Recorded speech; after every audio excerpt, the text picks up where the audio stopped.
Avant d'être en construction, en fait, j'avais un esprit bohème, j'ai beaucoup voyagé, j'étais très nomade. Puis quand j'ai eu mon enfant, ben je pouvais plus avoir ce style de vie-là. Tu sais, tout d'un coup, tout s'est chamboulé. J'étais dans l'Ouest canadien, je parlais pas vraiment la langue.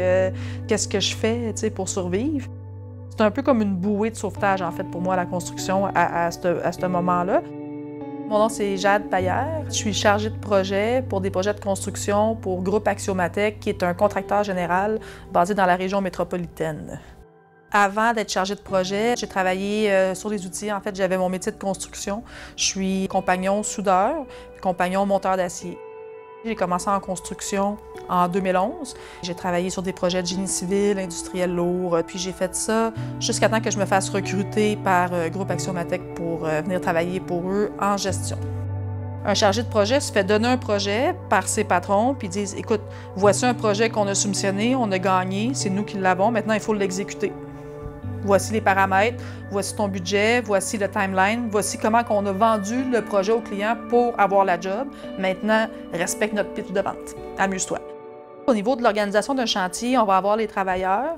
Après ça, les travailleurs vont avoir leurs contremaîtres qui vont gérer le matériel, les employés, où est-ce qu'on les place, tout ça. Après ça, il va y avoir le surintendant qui va gérer les contremaîtres. Fait que, tu sais, c'est lui qui va s'assurer que tout le monde se coordonne bien. Par exemple, il ne faut pas que le plombier passe là parce que le gars de ventilation, il faut qu'il passe avant, tu sais. Fait que c'est toute la coordination, quel métier doit aller où. Puis le surintendant travaille directement avec le chargé de projet. C'est vraiment l'équipe. C'est rare qu'on voit des chargés de projet qui viennent du chantier. C'est souvent des gens qui ont étudié à l'université, qui ont fait soit leur certificat de chargé de projet d'administration. Fait que moi, oui, j'ai un parcours particulier, en fait, mais c'est une force pour moi d'avoir été sur le chantier avant. J'ai toujours été une grande fervente de « faut que tu l'aies fait pour comprendre comment c'est fait ». T'sais.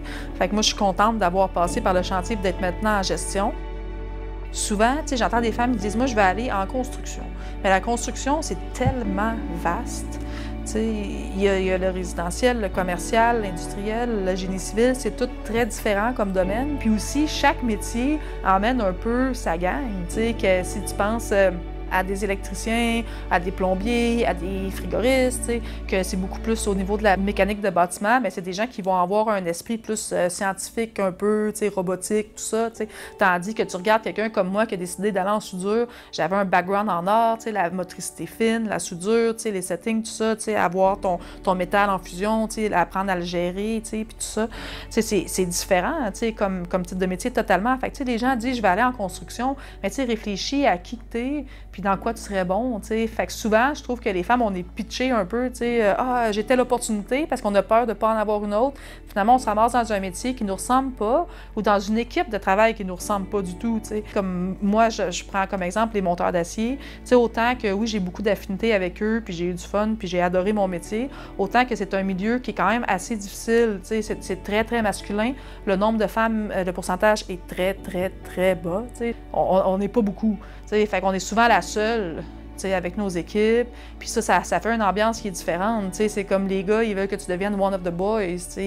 Ben, souvent, moi, je leur disais, tu dirais-tu ça devant ta femme, ta sœur ou ta fille ou ta mère? Ils sont comme, ben non, je parlerai jamais comme ça devant eux. Mais moi, je suis ta collègue. Qu'est-ce qui fait en sorte que tu penses que tu peux parler comme ça devant moi? T'sais? Fait qu'il faut être capable d'exprimer, de mettre ses limites aussi. Je pense qu'il y a beaucoup de filles aussi qui ont juste pas appris à mettre leurs limites ou qui veulent tellement fitter, qui veulent tellement juste travailler qu'ils encaissent, puis à un moment donné, ça l'explose, puis tout le monde n'a jamais vu ça venir. C'est bizarre, voyons, elle est folle. Fait que, il y a différents contextes. Fait que, oui, j'ai passé par beaucoup d'épreuves, mais en même temps, j'ai rencontré plein de femmes qui n'ont pas eu le parcours que j'ai eu, puis ça a été plus facile pour eux. Premièrement, ils ont des personnalités différentes, ou ils ont choisi peut-être des métiers ou des milieux qui étaient plus accueillants. Fait que, je pense qu'il ne faut pas s'arrêter puis se dire « Ah non, c'est difficile, on écoute l'histoire à Jade, puis elle a vécu telle chose, puis je veux pas vivre ça, ou je voudrais pas que mes enfants vivent ça. » D'avoir des défis comme ça, d'avoir ces responsabilités-là, moi, ça m'énergise. Je suis fière de mes réalisations, je suis fière de mon parcours. Je pense que ma fille, elle l'est aussi, elle est très fière de moi.